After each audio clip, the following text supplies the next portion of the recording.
Book of Heaven Volume 3 by Luisa Piccarreta.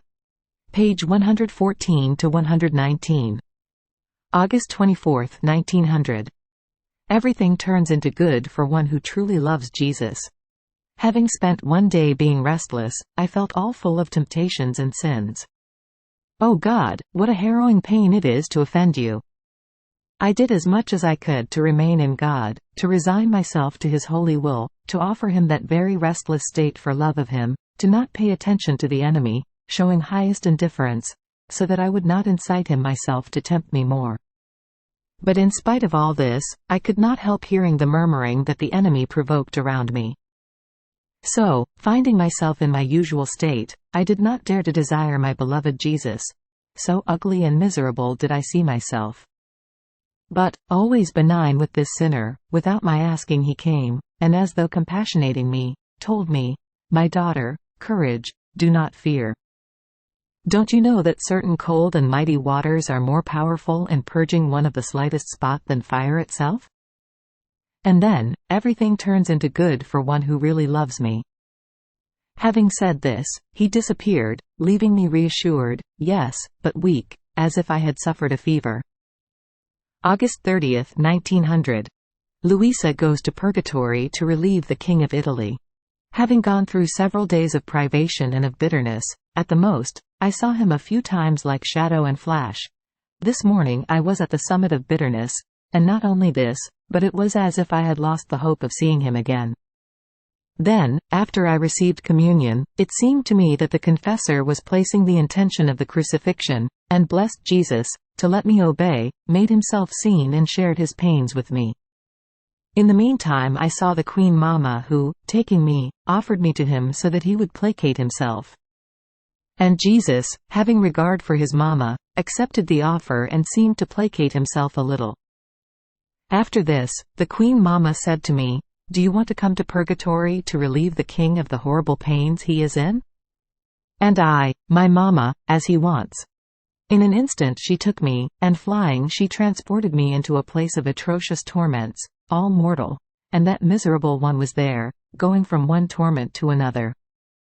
It seemed that for as many souls as had been lost because of him, so many deaths was he supposed to suffer.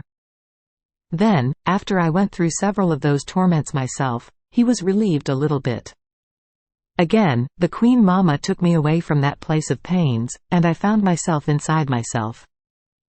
August 31, 1900. In the interior souls there cannot be disturbance. As I was in my usual state and since my adorable Jesus was not coming, I was all afflicted and a little concerned about why he was not coming. Then, after much waiting and waiting, he came, and seeing that blood was pouring from his hands, I prayed that from his left hand he would pour blood over the world, for sinners who were about to die and were at risk of being lost. And from his right hand he would pour his blood over purgatory. Listening to me benignly, he stirred himself and poured blood over both places. After this, he said to me, "My daughter, in the interior souls there cannot be disturbance, and if it enters into them, it is because the soul goes outside of herself. To do this is to act as her own executioner, because by going outside of herself she clings to many things which do not regard nor belong to God, and sometimes, things which do not regard even the true good of the soul.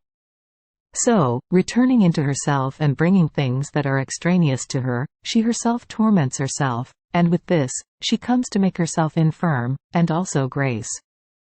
Therefore, remain always within yourself and you will always be calm." Who can say with what clarity I understood this, and how I found truth in these words of Jesus? Ah, Lord, if you please to instruct me, give me the grace to profit from your holy instructions, otherwise everything will be for my condemnation. September 1, 1900. Obedience puts peace between God and the soul. Since he was still not coming, I kept saying, "My good Jesus, do not make me wait so long." This morning I don't feel like getting upset and looking for you so much, to the point of tiring myself. Come once and for all, quickly, quickly, as simple as that. And in seeing that he was not coming, I kept saying, "It shows that you want me to get tired and even reach the point of getting upset. Otherwise you do not come." While I was saying this and other nonsense, he came and told me, "Would you be able to tell me what it is that maintains the correspondence between the soul and God?" And I, but always through a light that came from him, said, "Prayer." And Jesus, approving of my answer, added, "But what is it that draws God to intimate conversation with the soul?"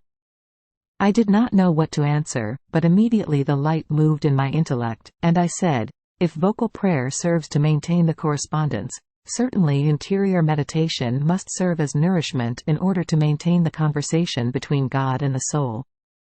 Content with that, he continued, "Now, would you be able to tell me what it is that breaks the sweet contrasts, and removes the loving discontents which may arise between God and the soul?"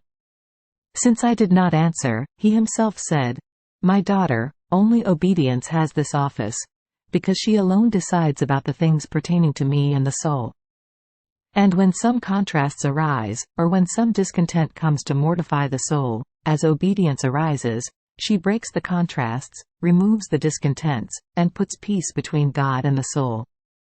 And I, Lord, many times it seems that obedience herself does not want to meddle in it, remaining indifferent, and the poor soul is forced to remain in that state of contrasts and of huffiness. And Jesus, she does so for a certain time, because she too wants to delight in being present at those loving contrasts, but then she assumes her office and pacifies everything. Therefore, obedience gives peace to the soul and to God. Having said this, he disappeared. September 4, 1900. Impurities and good works done badly are a disgusting and insipid food for Jesus. After I received communion, my adorable Jesus transported me outside of myself, making himself seen highly afflicted and embittered. I prayed him to pour his bitternesses into me, but Jesus would not pay attention to me. However, as I insisted, after a long time he pleased to pour. After he had poured a little bit of bitterness, I asked, "Lord, don't you feel better now?" And he, "Yes, but it was not what I poured that gave me so much pain. Rather, it was a disgusting and insipid food that does not let me rest." And I, "Pour a little into me, so you will be relieved a little." And he, "If I cannot digest it and bear it, how could you?" And I know that my weakness is great, but you will give me grace and strength, and so I will be able to contain it within myself. I understood, however, that the disgusting food was the impurities, and the insipid food was the good works done badly, all scrambled, which are rather of bother and of weight for our Lord. He almost despises receiving them, and unable to bear them, he wants to pour them out of his mouth. Who knows how many of mine there are too? So, almost forced by me, he also poured a little bit of that food. How right Jesus was! The bitter was more tolerable than that disgusting and insipid food. If it were not for love of him, I would not have accepted it at any cost. After this, blessed Jesus placed his arm behind my neck, and leaning his head on my shoulder, he placed himself in the act of wanting to take rest. While he was resting, I felt I was in a place in which there were many movable tiles, and underneath them, the abyss. Fearing I might fall, I woke him up, invoking his help, and he said to me, "Do not fear, this is the path that all cover. It takes nothing but all of one's attention, and since the majority walk carelessly, this is why many fall into the abyss and few are those who reach the harbor of salvation." After this, he disappeared and I found myself inside myself.